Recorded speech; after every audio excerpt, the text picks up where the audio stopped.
Greetings everyone and welcome. I'm your host Captain Ryan. Today's video, I'm back playing in the Tier 10 Pan-Asia Destroyer YueYang here in World of Warships. As the battle gets underway, it's Sea of Fortune, it's Domination Match Mode, and it is obviously a Tier 10 maximum game. Now I've spawned closest to the sea cap point, so the sea cap point is where I'm headed off to. There are two Tier 10 destroyers in the game, one on my team and one on the enemy team. And the enemy team's Tier 10 is a gearing. Now, because of the post-patch updates, that gearing could be a serious problem for me depending on how it's set up. As I push into the sea cap point here, you can see I'm radio located, but that's alright. As soon as I step into the sea cap point, I'm detected, and there is the enemy gearing. Now, he and I are both going to pop a smoke screen. I hit my speed boost, that's so I can slow down quicker here, and it turns out that's a good thing as the enemy Chung-Mu pops up. Now, I don't have to worry about the Chung-Mu with torpedoes here because he is like me, and he has deep water torpedoes, so they can't hit me. The gearing, however, can, and this is why I'm concerned, because normally the gearing's torpedoes wouldn't be ready yet unless he has the Fletcher torpedoes with torpedo reload and that module. And sure enough, there are the torpedoes, but look at that, he leaves a wide spread for me to easily torpedo beats, do a little tactical beaching action there to avoid getting hit by him.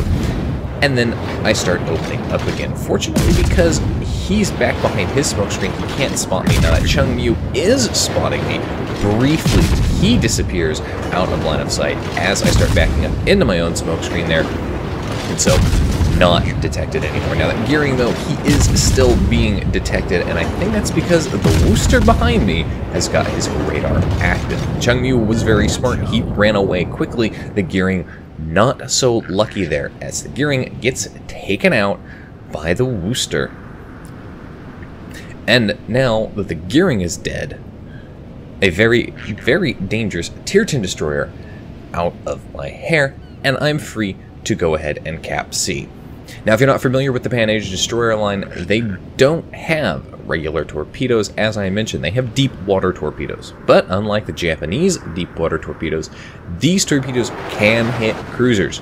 So if you're in a cruiser, you see an enemy Pan-Asia Destroyer, you do still need to be concerned.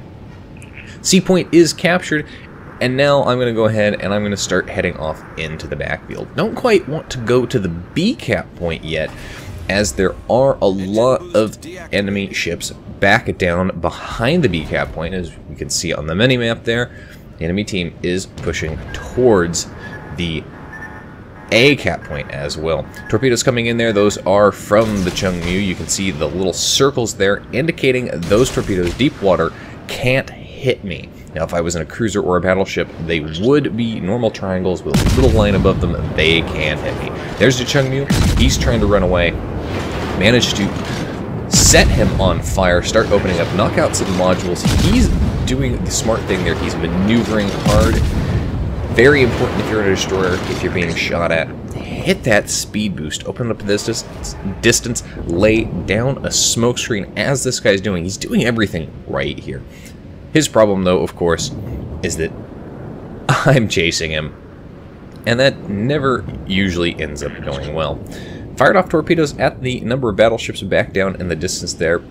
The YueYang's torpedoes are very, very reasonable 13.5 kilometer torpedoes. I like them a lot because they've got more range than the Chung-Mu, than the Fletcher, but they still have a quicker reload than the gearing or the Shimakaze at Tier 10 with similar ranges. Of course, the gearing's 16.5, and the Shimakaze between 20 and 12, depending on what skills and modules we have. Did manage to connect a torpedo, didn't do a lot of damage there, no flooding, but that's alright. Popped a smoke screen, and now I'm just going to go ahead and open up. I'm trying to set more fires on this Yamato, but it looks like Yamato's already fired.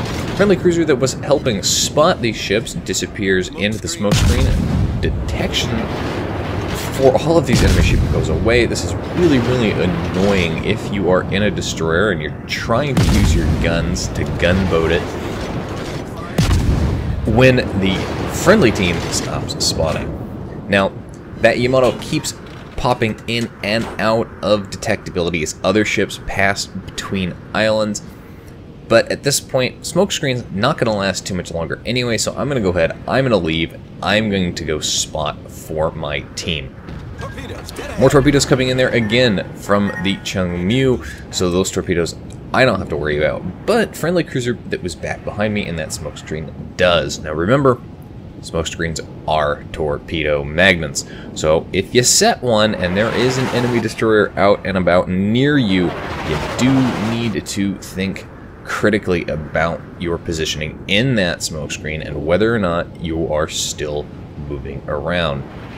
Because the enemy team has lost 2 other destroyers and they only have the Chungmu, I'm not concerned about torpedoes against me at the very least. Firing off more torpedoes here at all of the battleships back down there, looking at the B cap point now. Because the enemy team has captured the A cap point, they're going to also be looking at the B cap point. Now, my team still has the destroyer advantage as we have 2 destroyers. The enemy team only has 1, and we know what that 1 destroyer is. But my team currently in the points lead with equal caps at the very least because we've killed more important vessels and we've had the cap longer than the enemy, so we're able to gain a few more points. Team rallies forward, we get a couple of more kills, 2 battleship kills there. Of course we lose 2 battleships ourselves, but get it because we've killed more ships and because we've killed more important ships here now, and we've had the caps longer. We are in the points lead, and at this point the enemy team is unfortunately doing what you see a lot of summer teams do. They're starting to fall back and they're starting to cluster up in one corner of the map. If you're in a destroyer like me, this is really, really good for you because you can effectively just create a wall of skill at this cluster that's down there. If you are in a Shimakaze division, you can create a large wall of skill, launch a massive spread of torpedoes, and just let the enemy effectively sail into them. Firing off more torpedoes at ships that look like they might be headed towards the A cap point. Unfortunately, that set isn't going to hit anything as the ship that I was shooting at disappeared back behind the island rather than sailing in front of it. Pushing into the B cap point here, going to try and get the capture assist. The friendly Shimakaze back over by the A cap point. Looks like he's in a little bit of trouble here as there are a lot of enemy ships down there. Several battleships, several cruisers as well. Managed to help get the assist at the B cap point. So now my team's got 2 caps to the enemy team's 1. And it's important at this point in the battle to realize that if you are in the enemy team, if you've got a team that's starting to cluster up in the back, you really can't be doing that. You have to get up there and you have to push. You have to fight for the caps. On a map like this, use the islands to your advantages. Use these choke points. Get up there and force the enemy through these narrow choke points. And if you've got destroyers left, have your destroyers constantly and consistently use their torpedoes for area of denial at these choke points, and you'd be surprised at the number of ships that will continue to sail through those points and get hit by torpedoes, making them easy pickings. Additionally, utilize your F keys and call targets that you want to kill. They have to be prioritized. Pushing into the A cap point now, so my team is basically going to have all 3 caps. Again, looking at that minimap situation, the enemy team all clustered down there. Of course, my team starting to get a little distracted there, and they're starting to chase the enemy off into that corner. So they're going to be effectively taken out of the game here by doing that. And that's a problem because I don't know what all is back up here. Based on what we've seen in the last reported positions, there are a couple of ships. We know the Chungmu is back up there. Again, don't need to worry about torpedoes from him, but there are other ships up here as well. There is a battleship. There is a cruiser. And they aren't alone. There are other battleships and other cruisers back over here that could cause me some serious problems. There's one of them. Secure the A cap point. There's 2 solo base captures for me. If you're in a destroyer or a sneaky cruiser, remember, base captures, those are always wonderful. Lots of XP there. There's the Chungmu yet again. There's the Zhao. Now, the Zhao's got torpedoes that I do need to worry about, and depending on how he's got that ship set up, they could easily reach me at this kind of range. Firing off at the Chungmu. Move back into smokescreen here. Shimakaze is going to keep that Chungmu spotted. Unfortunately, Chungmu is spotting him back. And do secure the kill on the Chungmu, but the Shimakaze looks like he's not too long for the world as the Zhao has got him targeted. Ooh, this is going to be close. Did he drop off in time? No, he didn't. That's unfortunate for the Shima, but that's okay for me at this point because that Zhao, being thoroughly distracted by the Shimakaze, has left himself a nice big broadside for everybody else who is in range to shoot at. As we can see there, that Zhao on fire. Fired off a set of torpedoes at the Yamato that's pushing up here, and hopefully he's not paying enough attention and will get himself killed by those torpedoes. And it does look like he is going to continue sailing in a nice straight line, and at this point, it's too late for him to turn in, so he is going to be dead.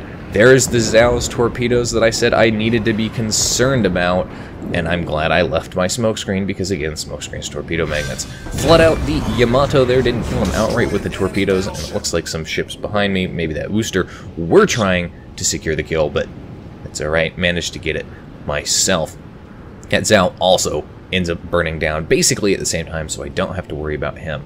Now, looking at the minimap situation and what we know, there was an enemy Bismarck that was pushing up behind this island, and it looks like he might be trying to go up this gap, and there he is. He pops up yet again, briefly detected, so we know where he's going. I have a set of torpedoes available and a second set coming up here in just a few seconds, so I'm going to push up here, and I am going to basically point-blank range torp this guy. Now, the Bismarck, he's got hydroacoustic as a defensive consumable, but it doesn't look like he's using it.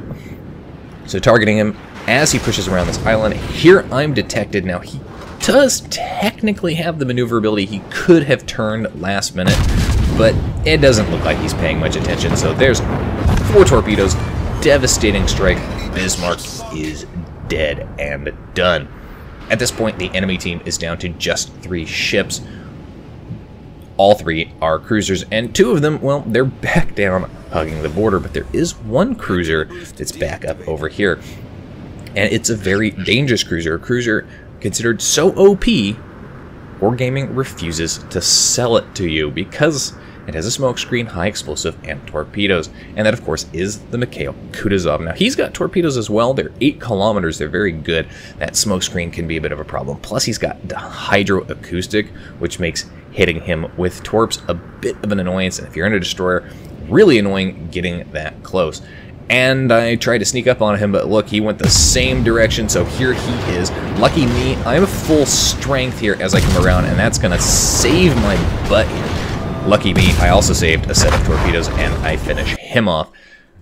Another devastating strike, more torpedo hits there. 157,000 damage done. Really disappointing I didn't get the kill on the gearing, because that, of course, would have meant a First Blood and a Kraken Unleash to go with my 2 devastating strikes and Confederate.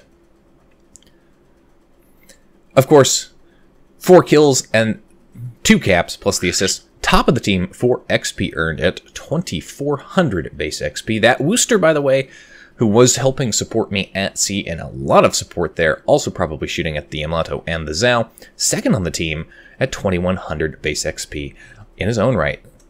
All in all, a very good battle here.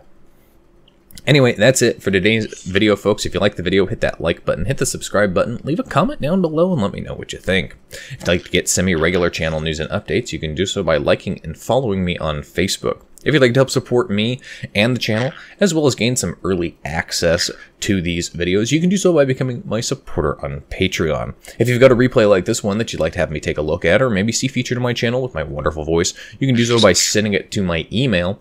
And if you'd like to watch me play various games live, albeit intermittently, you can do so by following me on Twitch. You can find the links for all of those in the video description down below. And as always, I'll see you next time. This is Captain Rye, signing off.